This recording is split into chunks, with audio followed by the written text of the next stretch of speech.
Tak bisa diingkari bahwa saat ini kondisi di Laut Natuna Utara mengalami peningkatan tensi. Naiknya tensi di Laut Natuna Utara itu tak terlepas dari adanya problem yang ditimbulkan oleh China. China berargumen menjadi penguasa tunggal hampir seluruh Laut China Selatan atau dikenal juga Laut Natuna Utara.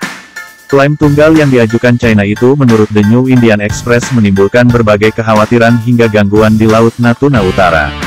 Klaim China di kawasan ini ternyata menyerobot ZEE Indonesia di Laut Natuna Utara. Indian Express menulis bahwa ketegangan di wilayah Laut Natuna terlihat hampir 1 dekade lalu, setelah China mulai menegaskan klaimnya atas 9 garis putus-putus.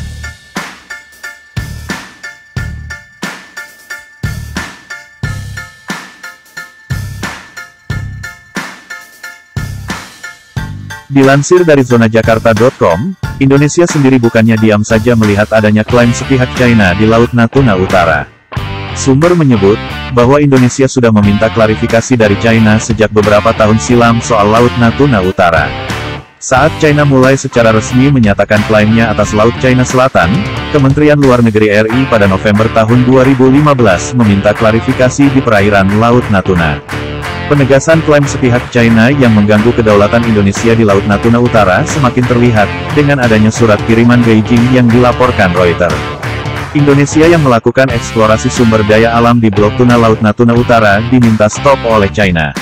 Lantaran China beranggapan bila lokasi tersebut masuk ke dalam teritorial Beijing.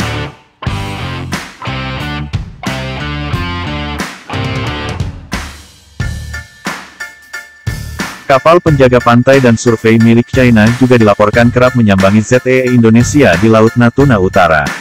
Adanya gangguan China itu jelas merugikan Indonesia. Sekitar akhir Agustus, sebuah kapal survei China dan 2 kapal penjaga pantai masuk ke ZEE Indonesia, meningkatkan ketegangan geopolitik antara kedua negara. Akan adanya klaim tersebut, membuat Indonesia mempertegas jika Natuna merupakan bagian dari wilayahnya.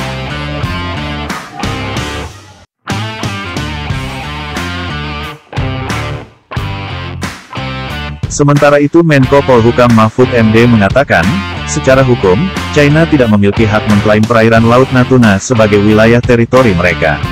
Untuk itu perlu dipertimbangkan adanya salah satu alutsista permukaan yang cocok dipakai untuk TNI AL untuk menjaga Natuna.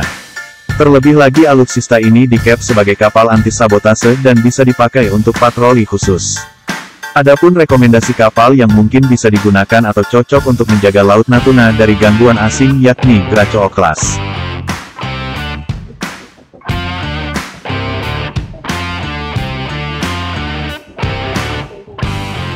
Kapal Gracchio Class disebut memiliki kemampuan anti-sabotase, dan patut diketahui bahwa misi tertentu Gracchio Class adalah bersifat vital. Laporan Naval Teknologi menuturkan bahwa Gracchio Class adalah penjaga pangkalan Angkatan Laut. Tak hanya menjaga pangkalan Angkatan Laut saja, tetapi peran Gracchio Class juga berguna untuk misi kontrasabotase dari aspek laut. Maka dari itu, peran dari Gracchio Class sangat dibutuhkan terutama untuk melindungi infiltrasi senyap dari musuh.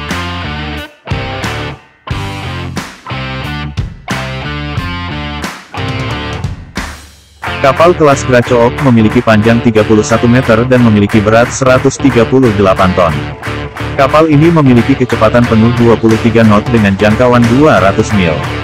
Kapal ini dapat menampung 8 orang awak kapal dan memiliki navigasi otonom selama 5 hari.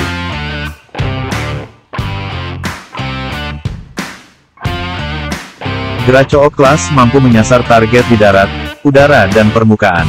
Itu bisa dilakukan Gracchio Class dengan menggunakan senapan mesin MTPU yang memiliki kaliber 14,5 mm.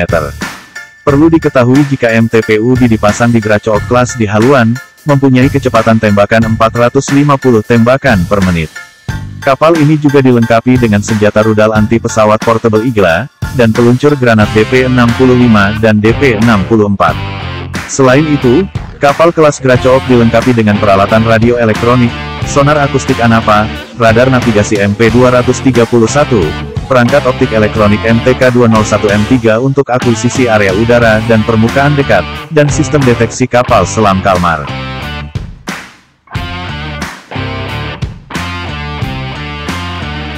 Dengan performa yang cukup prima tersebut, Draco Class mungkin bisa dijadikan rekomendasi bagi Indonesia untuk memperkuat penjagaan Natuna dari gangguan asing.